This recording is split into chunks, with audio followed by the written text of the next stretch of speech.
Северная Осетия – край бурных рек и великанов вершин. Маленькое и уютное место на земле с неповторимой и самобытной культурой и традициями.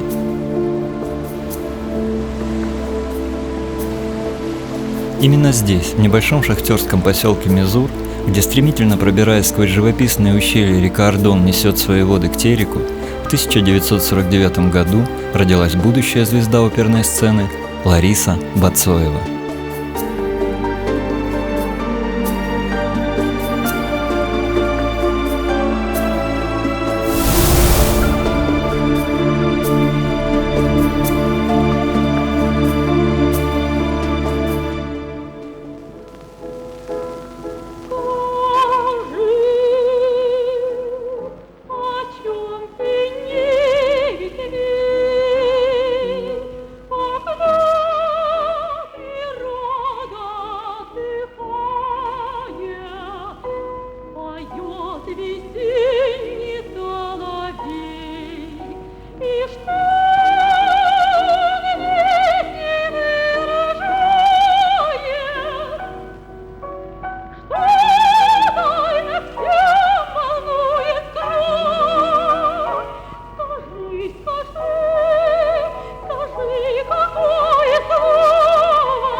Мама Ларисы, Лидия Давыдовна, преподавала в средней школе, а отец, Осман Амзарикоевич, долгие годы работал на телевидении.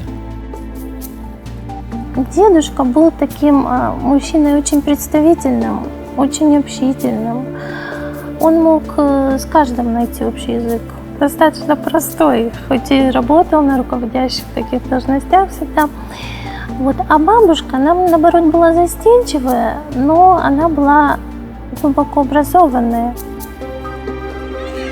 С самого раннего детства родители способствовали тому, чтобы сестры развивались всесторонне, гармонично.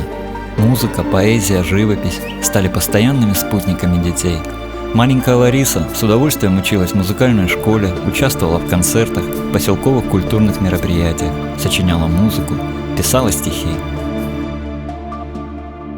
Она писала стихи еще когда была маленькая, лет в 10-11 писала стихи о родине. Одно из ее авторских произведений о родном Мизуре с успехом исполнял хор музыкальной школы, а впоследствии с этой песней ее саму впервые пригласили на республиканское телевидение.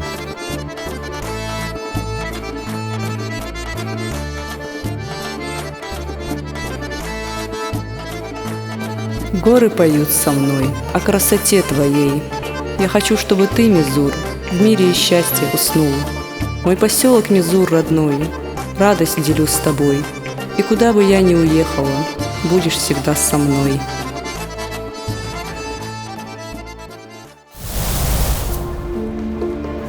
Время, словно река, неумолимо летело вперед. Окончив среднюю школу экстерном, Лариса Бацоева поступает в педагогический институт, где продолжает заниматься музыкой. Обладая уникальным голосом, она выступает на студенческих вечерах и концертах, которые становятся очередным ее певческим триумфом. И музыка берет свое. Лариса оставляет институт, совершенствует вокальное мастерство с частными преподавателями, готовится и поступает в Саратовскую консерваторию, вуз, учиться в котором она так мечтала. Пройдет время, и педагог Ларисы Василий Егоров предложит ей поехать на прослушивание в Московскую консерваторию. «Все, чему я могу тебя научить, ты уже владеешь. Думаю, что дальше тебе необходимо набираться мастерства в столичном храме искусств», — скажет он тогда. С этих слов начинается новая веха в жизни певицы Ларисы Бацоевой.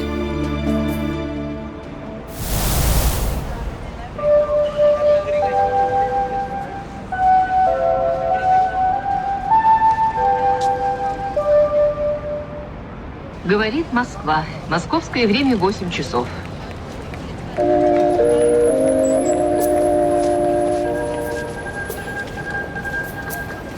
Очередное испытание. Москва, которая не верит слезам, огромная, красивая и незнакомая. Лариса принимает вызов столицы и в 1971 году становится студенткой Московской консерватории в классе прославленного педагога Виктории Федоровны Рождественской, последователя французской школы итальянского вокального мастерства. Она клинилась как-то в нашу группу вновь поступивших в консерваторию очень и очень ярко. Мы с ней встретились в коридоре, я спускался, она поднималась, и мы вдвоем остановились, уставившись друг на друга. Я остановился, потому что такой красоты я давно не видел. Она до конца своих дней была красивая очень. Но вы представьте, в 19-20 лет. Это было такое, что не только я останавливался, и другие взрослые, студенты, преподаватели, профессора. Кто это? Кто эта красавица? Занятия, репетиции, учеба в главном музыкальном вузе страны, чьи стены слышали величайшие голоса мировой оперной сцены, давали постоянный импульс на все последующие годы творческого пути. Она была такой умницей, что она стала на нашем курсе, в нашей группе центром людей искусства. Каждый вечер вся группа собиралась у нее в комнате, и мы говорили о творчестве, обо всем, кто что хотел, мог рассказать. Но она всегда оставалась центром внимания. Мы пробовали в оперной студии при консерватории, получив роли, работать над ними театрально, в актерском отношении, где какие движения могли бы способствовать той или иной ноте, той или иной фразе. И получилось так, что и я, и она, мы развивали параллельно с вокальной техникой в себе очень сильное и глубокое актерское мастерство. Недавно, когда я вновь просмотрел передачу «Арей», видеокассету, была сцена, где она в одной осетинской опере просит отца не выдавать ее замуж. Вы знаете, настолько это было сильно и органично, что у меня лились слезы.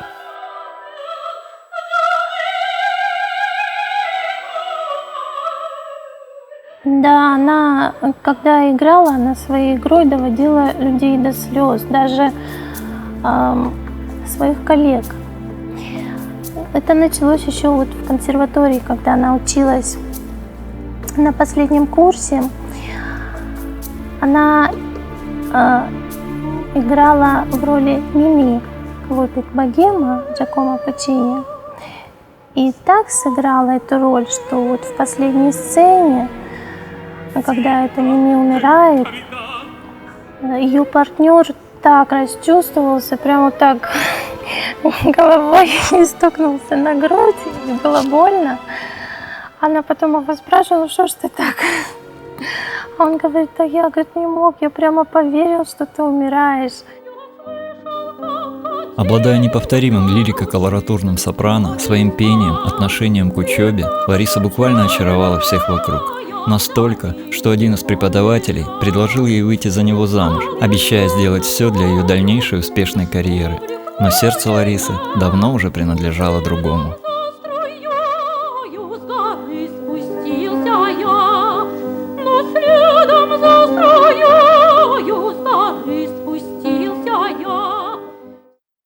Папа сначала был стеснительным молодым человеком, и в самом начале их дружбы он даже, вот, например, идут они, и он несет ее в портфель, а поближе к консерватории уже отдает обратно, говорит: мне неудобно, я стесняюсь.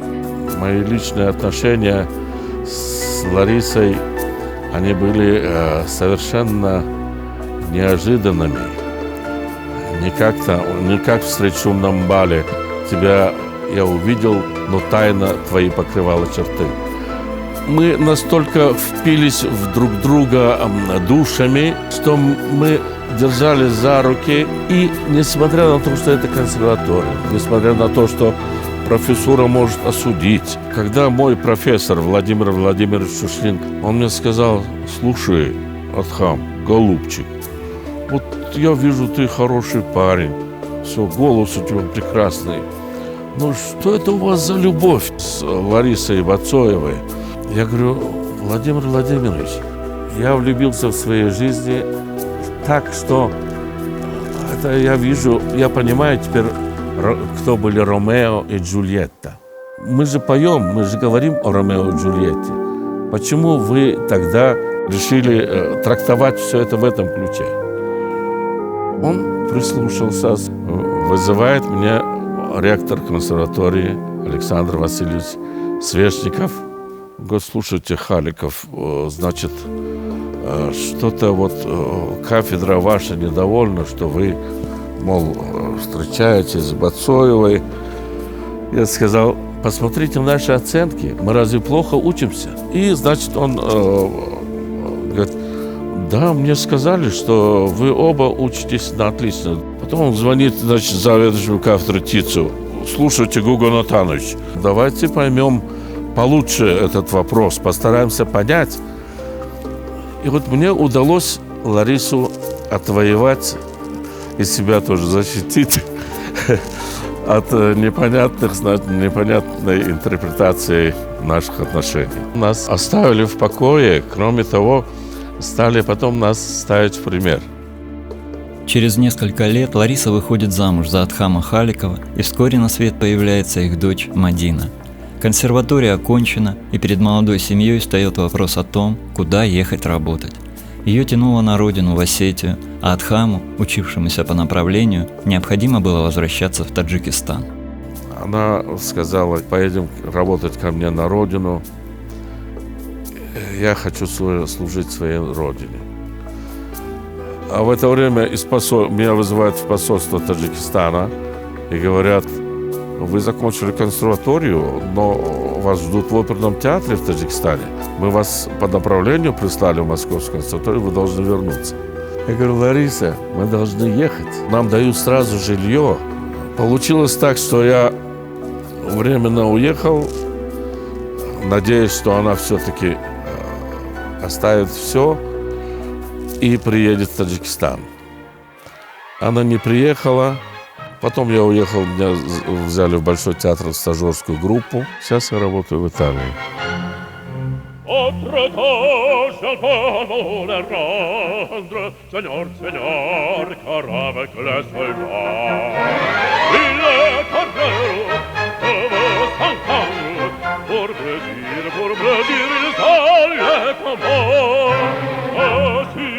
Que plan sa jour dans fête, dire que plan du haut-en-bas. Le spectateur est de la terre, le spectateur s'interpelle en grand facteur. И как-то вот так жизнь поставила так, что мы разошлись, просто потеряли друг друга. С болью, глупо или не глупо, я не знаю. Но без грусти об этом невозможно говорить, честно. Она была настоящей остинкой, настоящей патриоткой, настоящей дочерью своего народа. С этим человек рождается, и, я думаю, ничего не может поделать, потому что я помню, когда они расстались с моей папой, уже когда я подросла, на моей памяти я помню, как она страдала. Она страдала, она плакала, но все равно она могла быть только здесь. Эти годы, когда мы были вместе, были невероятными счастливыми годами в моей жизни. Может быть, часто говорят, иногда говорят, счастье бывает коротким. И, может быть, вот так вот и получилось, что наше счастье было очень сильным, пламенным, но продлилось не так много. Уникальные голосовые данные и великолепную школу актерского мастерства молодой певицы по достоинству оценивали ее однокурсники и преподаватели. У нее был очень хороший верх, да и сам по себе очень красивый голос, приятный тембр. Бог дал ей много. Она очень выделялась среди студентов и, конечно, была очень красивой, стройной и темпераментной. Лидия Черных, профессор Московской консерватории, однокурсница. Лариса была прекрасной, талантливой девушкой, способной драматической актрисой. Учеба в консерватории давалась ей относительно легко. Она была очень музыкальна. Звучание ее голоса было редкого изящества и благородства. Любовь Диметр, профессор, преподаватель вокала, однокурсница. Очень тепло отзывался о ней дирижер Большого театра, народный артист СССР Борис Хайкин, а Леонид Николаев, народный артист России, дирижер Московской консерватории, предлагал Ларисе остаться для дальнейшей работы в Москве, но ее тянуло домой. Ее ждала Осетия, родина, которую она беззаветно любила, но которая так и не смогла по достоинству оценить ее жертву, ее любовь и ее талант.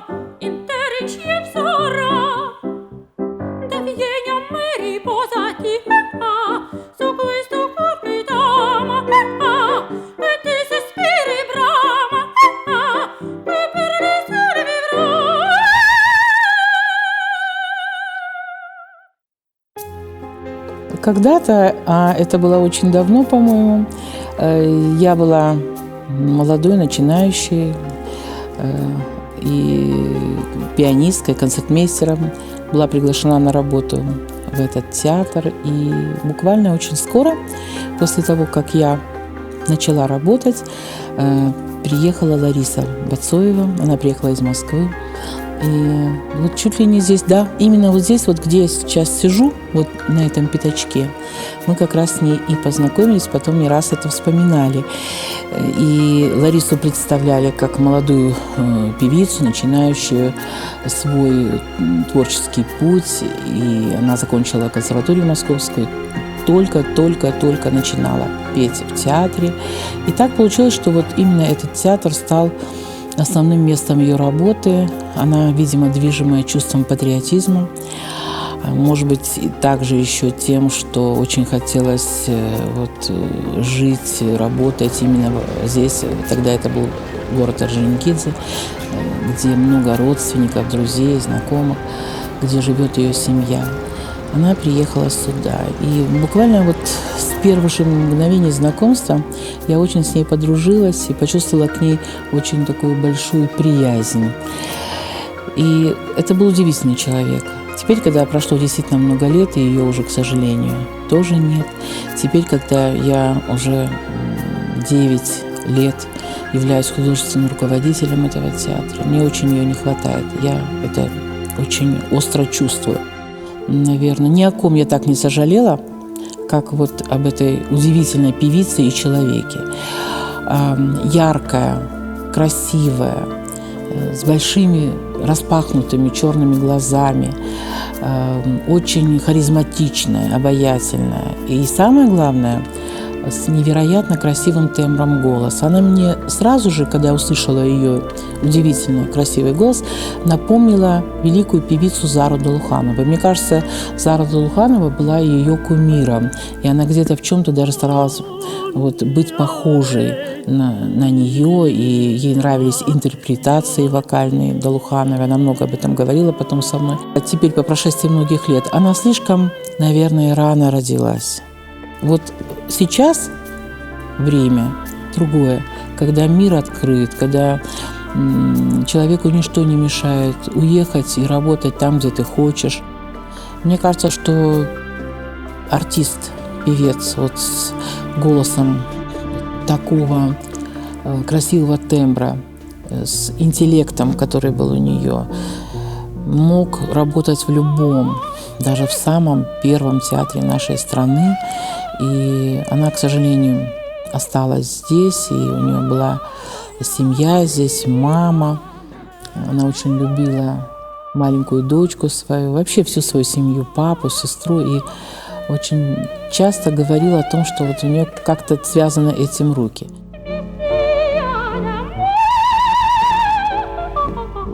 Она была очень порядочным человеком, добрым человеком. Она старалась оказать поддержку людям. В ней не было никогда ни малейшего высокомерия. Она со всеми всегда была очень приветлива. Могла с каждым поговорить, пообщаться по-свойски так.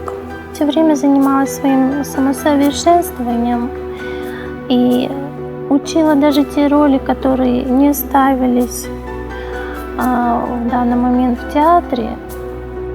Но, видимо, вот была потребность в том, чтобы выучить ту или иную роль. Конечно, каждый артист мечтает сыграть какие-то определенные роли. Что-то реализовалось, что-то нет. Здесь, на сцене нашего театра, ей не удалось себя полностью как бы воплотить. Она должна была петь и создавать такие великие образы, как Виолетта в «Травиате», Дездемона в «Отелло». Она не смогла это все сделать, и это очень обидно, потому что, наверное, не сама она в этом была виновата, она была таким человеком, который не мог пойти за себя постоять. В то время была очень такая сложная атмосфера, надо было бороться, надо было что-то себе выбивать. Она этого делать не хотела, ее незаслуженно отодвигали. Но, тем не менее, те образы, которые все-таки она создала на этой сцене, я вспоминаю ее потрясающую Адель в «Летучей мыши». И вот вспоминаю ее такую красивую, такую звучащую, такую какую-то очень тоненькую, такую стройную, вот с юмором, только ей присущим, тонким очень чувством стиля, пониманием того, что она делает. Она никогда не переигрывала. Она всегда, на первом месте у нее был вокал, и, в общем-то, это было частью образа, главной частью. Ну, вот Недда, пожалуй, в «Паяцах», то, что мне вот очень-очень нравилось. Многое мечтала, многое делала на концертах, в концертных программах. И репертуар у нее был действительно очень большой. Мне кажется, театр остался в большом долгу перед ней, потому что работали определенные люди здесь, которые вот не были заинтересованы в ее творческом росте, в ее, наверное, творческой судьбе. А она не боролась, она не шла против течения. Она очень мудро, как-то так, отступив немножечко в сторону, наблюдала за тем, что происходит здесь. И она не хотела соревноваться ни с кем. Кто знает, хорошо ли это было или плохо, но я думаю, что все равно у всех меломанов, любителей оперной музыки, Лариса Бацоева всегда останется в памяти, потому что это был уникальный, незабываемый голос.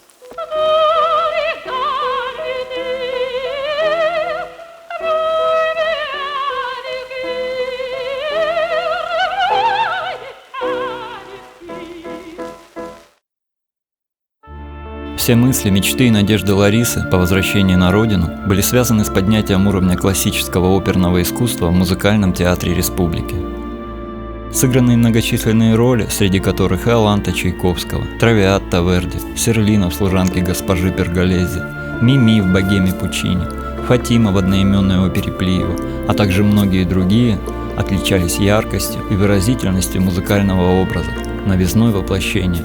А после великолепного исполнения роли Азау в опере Ильи Габараева Ларисе Бацоевой присвоено звание заслуженной артистки республики.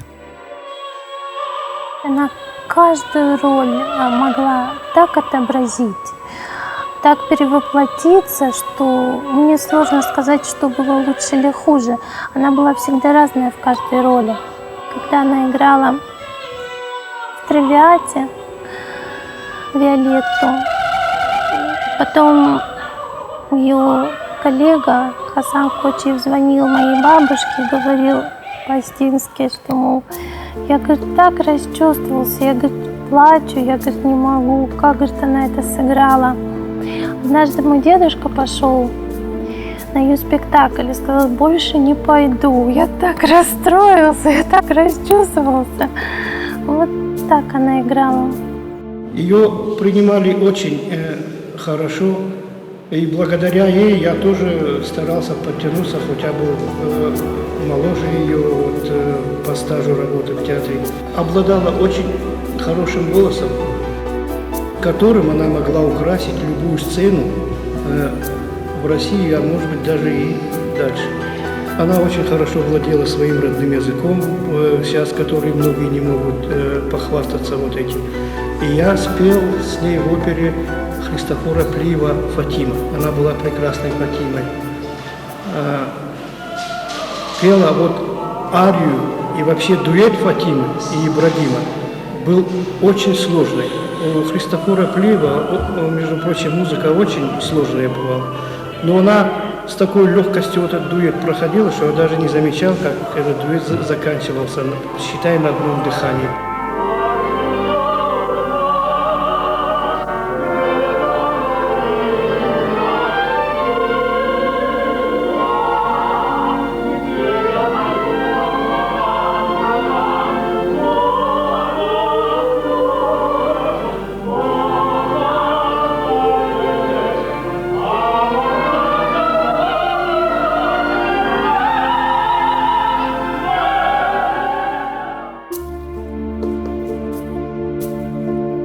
Очарованные прекрасным голосом и невероятным актерским мастерством певицы, поклонники спешили на ее спектакли, писали ей письма, посвящали стихи.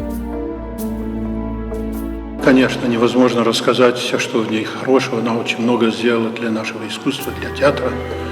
Это невозможно за короткое время все это рассказать. Но я вспоминаю, припомню один эпизод.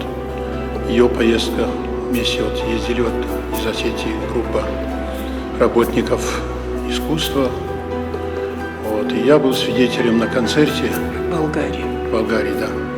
И когда она спела, громадный зал, полный зал битком, и когда она спела на итальянском, потом на осетинском языке, то зал стонал, такие аплодисменты. Я смотрел, удивлялся, думаю, как можно вот так вот эту массу вот так вот расположить и растревожить. Покорить. Да, так она могла. Красивый голос. Потом ко мне подходили и спрашивали: неужели у вас такие голоса есть? Уже эти итальянские голоса у вас. Посмотрите, язык осетинский, как у вас. Интересно.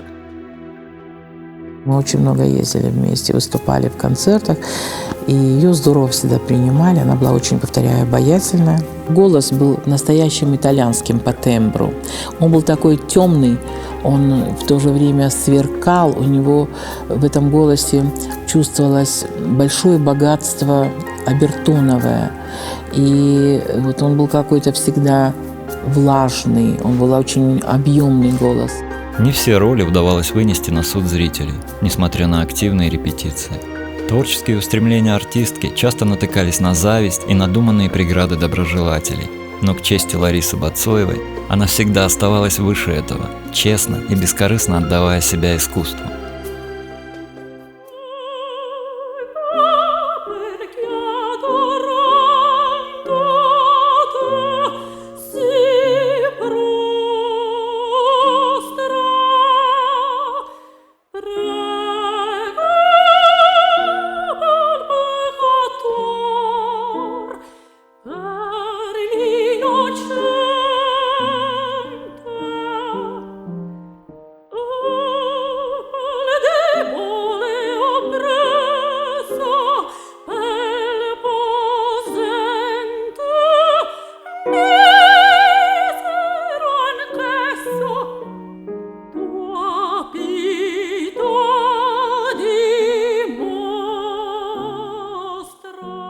Я помню, разговаривая с ней, мы стали вспоминать, как там было что-то когда-то в молодости, что говорить о ролях. И она мне вот сказала: я очень хотела спеть Дездемону в Отелло. Вот это такая вот, наверное, была ее боль.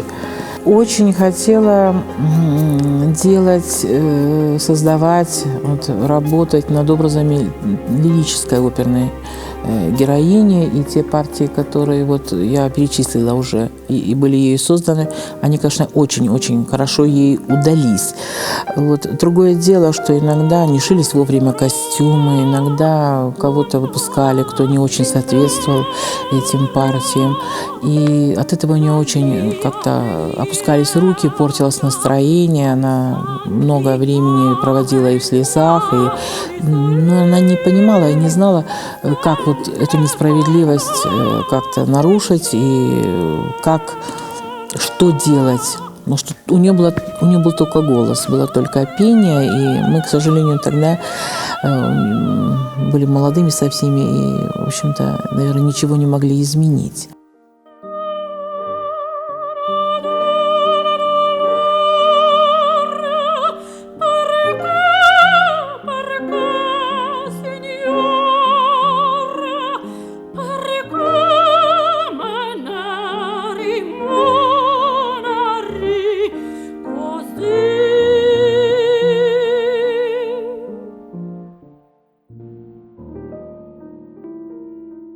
Артист – это очень нервная профессия, очень часто неблагодарная профессия.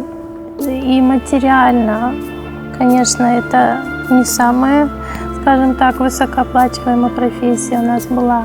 Но никогда ни малейшего сомнения у нее не было. Вся ее жизнь была, в общем-то, в ее профессии. Лариса терпеливо ждала новых ролей, чувственных образов, неповторимых творческих переживаний. Но судьба распорядилась иначе, на самой высокой ноте оборвав красивую мелодию, которая для Ларисы Бацоевой была больше, чем жизнь.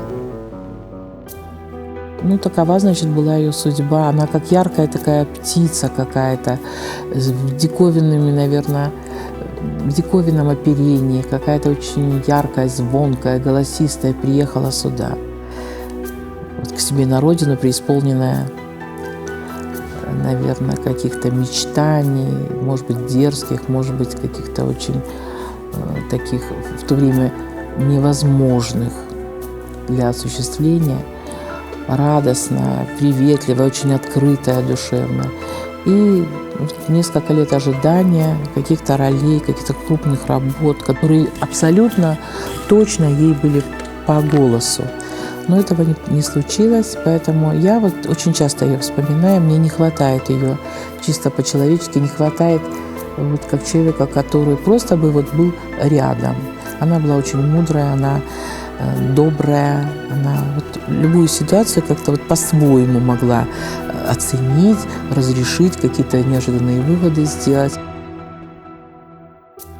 Лариса Бацоева, чей чистый и неповторимый голос доставлял истинное наслаждение слушателям, привнесла своим творчеством красоту и поэзию музыки в сыгранные роли и спектакли. Она прожила достойную жизнь, яркая, с богатым внутренним миром, благородная, трудолюбивая, ответственная, смелая, но справедливая и интеллигентная.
Это очень несправедливо, вот то, что она ушла так рано.